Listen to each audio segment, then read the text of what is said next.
Hello and welcome to lesson 6 for US Government A. In this particular lesson, we're going to be talking about new lands, new ideas, new government, while Britain and the colonies are oceans apart. And we're going to look at why did the colonists desire freedom from Great Britain. So in this particular lesson, we're going to look at British policies that they believed violated basic principles of constitutional government as well as rights of the Englishmen.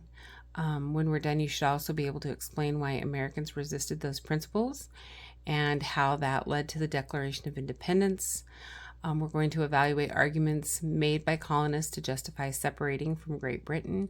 And then finally, we'll evaluate, take, and defend positions on violations of colonists' rights before the Revolution and the important questions about the meaning and the implications of the Declaration of Independence. So how did Britain's policy towards the colonies change? Well, the colonies, as I said, really kind of were flourishing in a lot of self-government, depending on who the governor was.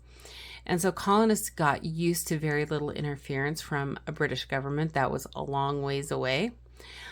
Britain, however, was heavily in debt from a lot of war with France and the 7 Years' War.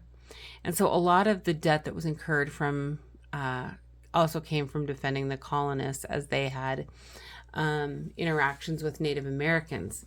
And so the British government was getting a lot of pressure to reduce taxes in England and really hold the colonists accountable for what Britain and their citizens considered their fair share of the war debt. And so they felt like it was time for the colonies to step up and pay some of the debt that was resulting from their interactions and being colonies. And so Britain begins to tighten the reins as they look at that debt. So from 1763 to 1776, we see that increased and heightened control. We also see in 63 the Proclamation Act. This forbade colonial authorities to allow settlement on Indian lands that were west of the Appalachian Mountains. And so this kind of reduces war costs that were caused by the expansion. So they're trying to get a handle on expansion and slow that down. The Stamp Act in 1765, this is a new tax on colonists by imposing duties that required stamps on official documents.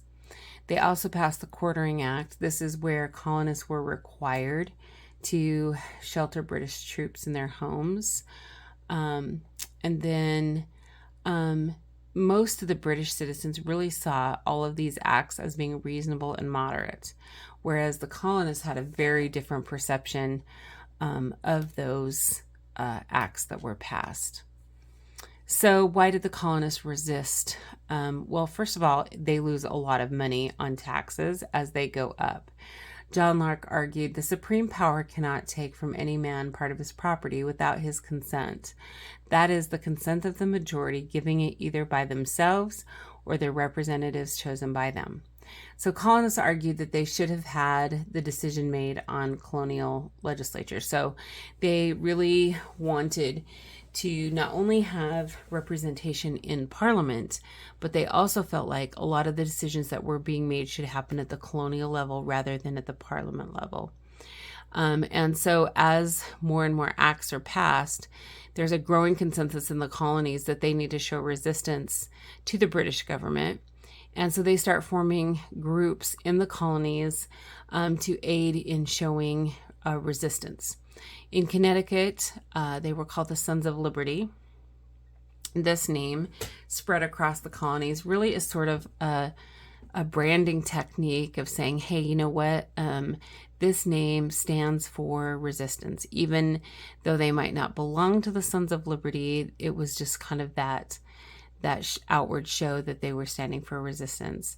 And they were typically nonviolent, but there was a lot of political agitation that occurred.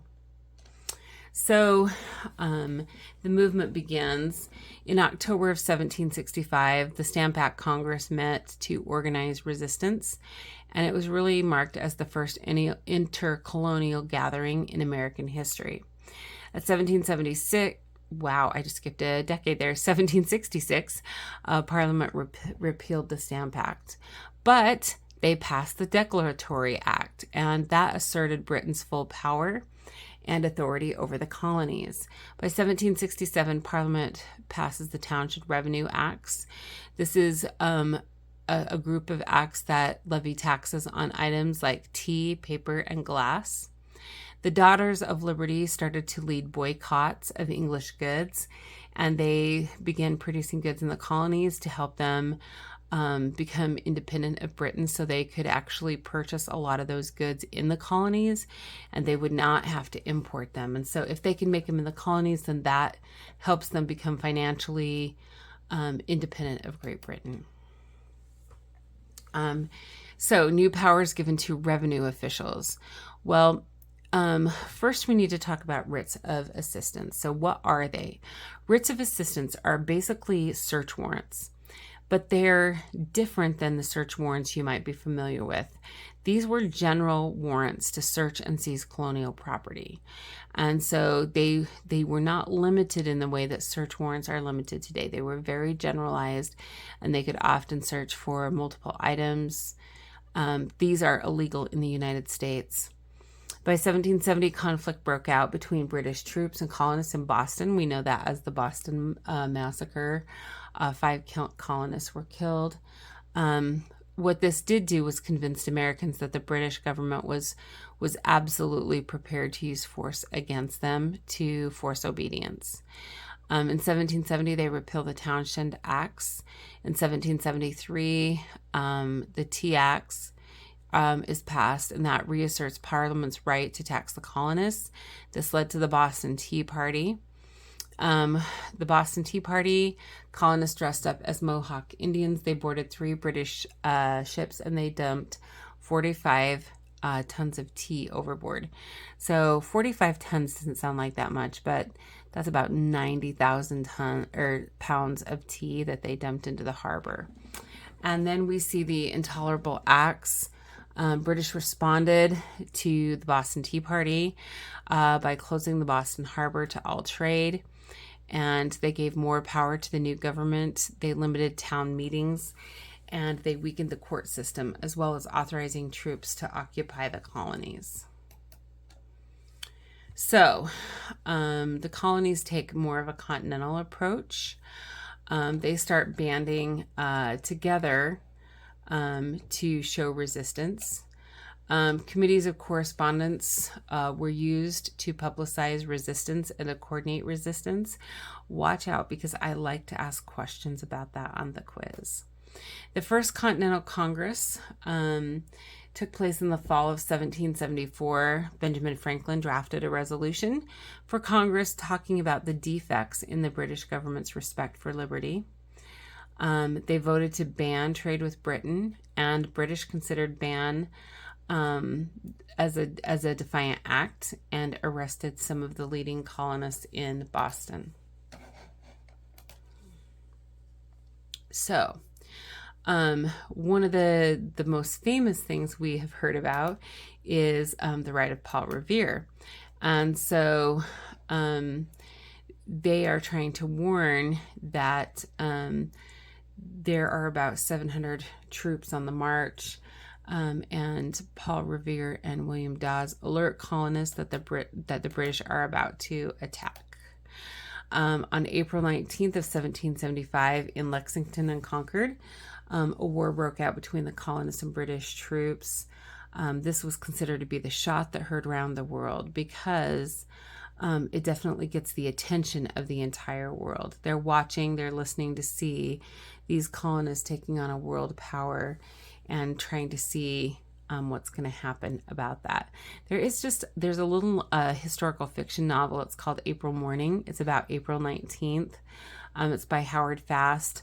It's a real short little novel. It's very easy reading, but it's a historical fiction, and it kind of depicts the morning of April 19th from the viewpoint of a teenage young man and his father. So you might enjoy reading that if you get the opportunity. Okay, so the stage is then set for the Declaration of Independence. The Battle of Lexington and Concord really start the war, and by 1775, British has declared the colonists to be in rebellion.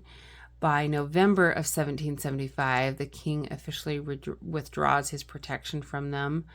That's pretty significant, by the way, because being under the protection of the King of England is a big deal. June 7th, 1776, Richard Henry Lee introduces a resolution in the Continental Congress, and he asserts that the colonies ought to be free and independent states. At that point, Congress appoints a committee of 5 to prepare a Declaration of Independence. And so Richard Lee said that these united colonies are and of right ought to be free and independent states, that they are absolved from all allegiance to the British crown, and that all political connection between them and the state of Great Britain is and ought to be totally dissolved. So they are preparing a Declaration of Independence. So what are the main ideas in this declaration? Well, Jefferson is considered to be the author or the father of the Declaration of Independence, despite the fact that it's written and reviewed by a committee. He does the lion's share of the writing. In the Declaration, it rejects the sovereignty of the British Crown, and it rejects the idea that the British Crown was serious. The Declaration makes it clear that they are justified for this action. They discuss natural rights, the fact that people are, the rights of the people are based on a higher law, that the rights are unalienable, and that these rights prevail even in the absence of man-made law, that governments cannot violate a higher law, and if people are deprived of these rights, then the people have the right to abolish or change the government. They also talk about human equality, the fact that humans are equal, that they're kind of challenging what's called divine right theory. And under divine right theory, it says that a divine entity, God, has appointed some rulers to rule over others. They reject that, and they assert that the right to rule has to be based on a social compact, that they're making a contractual agreement through consent. And they say, look, this once existed between colonists and Britain, but they're no longer protecting the colonists' rights. And then in the Declaration, they go through and they list what they consider to be a long train of abuses. And so they go through and they discuss, here's what the King of England has been doing. So violations reduce government in the colonies to absolute tyranny. They said that the crown is seeking to destroy the authority of colonial legislatures, that they are obstructing administrative justice. They were refusing to approve colonial laws. They were keeping standing armies in times of peace. They were sheltering troops in private homes. They imposed taxes without any kind of representation or consent. They were depriving colonists of the right to a trial by a jury of peers in the colonies. They altered colonial charters. They were abolishing laws. They were changing the Constitution. And they were saying that because of all of these things, we have the right of revolution. They're no longer protecting our interests. And so we have the right to abolish this government. And so the colonists realized that Britain felt a long ways away at one time. But now, as they have entered into war with Great Britain, it feels a lot closer.